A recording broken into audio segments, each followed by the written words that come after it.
నమస్తే మెట్రో ఉదయం న్యూస్ కి స్వాగతం. రైతులను కష్టాల పాలు చేస్తున్న కాంగ్రెస్ ప్రభుత్వానికి రైతుల గోస తగులుతుందని పరకాల మాజీ ఎమ్మెల్యే చల్ల ధర్మారెడ్డి అన్నారు. ఆత్మకూరు మండలం గుడెప్పాడు మార్కెట్ ను సందర్శించారు. అనంతరం గుడెప్పాడు క్రాస్ వద్ద రైతులతో పార్టీ శ్రేణులతో కలిసి మొక్కలు కొనుగోలు చేయాలని ధర్నా చేపట్టారు. మొక్కలు కొనుగోలు చేయడంలో ప్రభుత్వం పూర్తిగా విఫలమైందని అన్నారు. కావాలని రైతులను ఇబ్బందులకు గురి చేస్తున్నారని ఆరోపించారు. ఇచ్చిన 6 గ్యారెంటీలు 420 హామీలను అమలు చేయలేదని ఆగ్రహం వ్యక్తం చేశారు. రుణమాఫీ కాలేదని, రైతు భరోసాను ఎగ్గొట్టారని మండిపడ్డారు. రాష్ట్రంలో ఎక్కడా మక్కలు కొనడం లేదని, దీంతో రైతులు మండుటెండల్లో పడిగాపులు కాస్తున్నారని ఆవేదన వ్యక్తం చేశారు. ఈ నెల 6న హనుమకొండలో నిర్వహించనున్న రైతు సంగ్రామ సదస్సును విజయవంతం చేయాలని చల్లా ధర్మారెడ్డి రైతులకు పిలుపునిచ్చారు.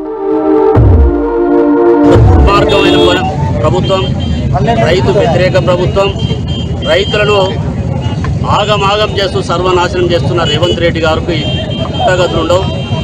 ఆ రోజులు రైతు డిక్లరేషన్ అని చెప్పి రాహుల్ గాంధీని మీరు మరి ఆర్ట్స్ కాలేజ్ మైదానంలో 6వ తారీఖు మే నాడు ఏమేమి వాగ్దానాలు చేసి ఒకసారి గుర్తు చేసుకోవాల్సిన అవసరం ఉన్నది.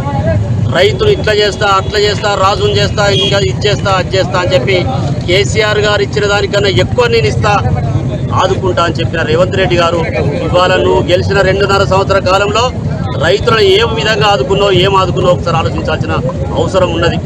నిజానికి ఇలా రైతు గోస కాదు. ఆనాడు ఐటీ ఉన్నాడు, యూరియా బస్తాలు సరైన టైంకి ఇవ్వవు.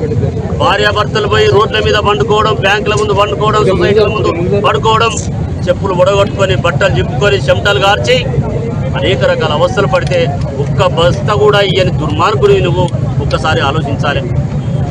ఆనాడు నువ్వు మళ్ళా పాత రోజులు తెస్తా అన్నావు. కాంగ్రెస్ నాటి రోజులు మళ్ళీ తీసుకొచ్చినావు.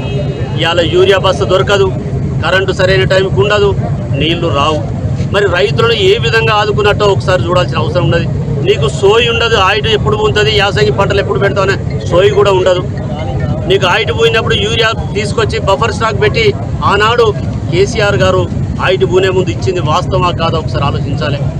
ఆయిల్ పూనేటప్పుడే ఇంకా వారం రోజులకు నాట్లు పెడతాం అనగానే 10 రోజులకు నాట్లు పెడతాం అనగానే రైతు బంధు వేసింది వాస్తవమా కాదా ఒకసారి ఆలోచించాలి. పండించినోడే రైతు ఇవ్వాలా, అతనికి కాంట పెట్టుకునేది వదిలిపెట్టి కాంటాలు పెట్టుకున్నాక ఇంకో కూడా ఒక బస్తాలు కావాలి బండు అంటాడు. అటు ఇక బస్తాలు కావాలి పెట్టిన కాంటాలు అయినాయి. తంబు పెడదామని కొడుకుల పేరు మీద భూమి ఉంటే కొడుకులు వచ్చి ఇక్కడికి పోతే 10 సార్లు తిప్పించుకుంటే ఎన్నిసార్లు తిరుగుతారండి అతను వేరే పని చేసుకునే అతను.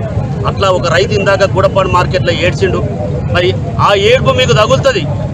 నేనేమంటున్నా, ఇక్కడ మార్కెట్ చైర్మన్ ఉన్నాడ, ఇట్లా వస్తాడు అట్లా పోతాడు, ఆయన చిట్టీలు రాసికి కాంట అవుతుంది. ఇది ఎక్కడ దుర్మార్గం అనే పని అండి. నేను ఒకటే చెప్తున్నా, రేపు రైతు డిక్లరేషన్లో మీ బట్టలు ఉడదీసుడు ఖాయము. కేటీఆర్ గారు వస్తున్నారు. నేను చెప్తున్నా, మీరు అనుకుంటానేమో ఇలా రైతులు తెచ్చినాడ పెట్టిన కాంట అవును లేదు, అది కాంట చేసుడు లేదు. ఏంటంటే రేపు ఎల్లుండి అంటాను, అది చేసుడు లేదు, ఏం లేదు. అలాగేమి బత్తలు అవ్వటం లేదు, కాంటాలు అయినాయి బాబు శుద్ధులు అవ్వటం లేదు. ఇక బయటికి చెప్తాను, అలా కాదు చెప్తాను. ఖర్చు వచ్చింది, దిగుబడి తీసిన కానీ కాంట పెట్టలే. ఇంకా కాంట పెడితే ఖర్చు వస్తుంది. అట్లా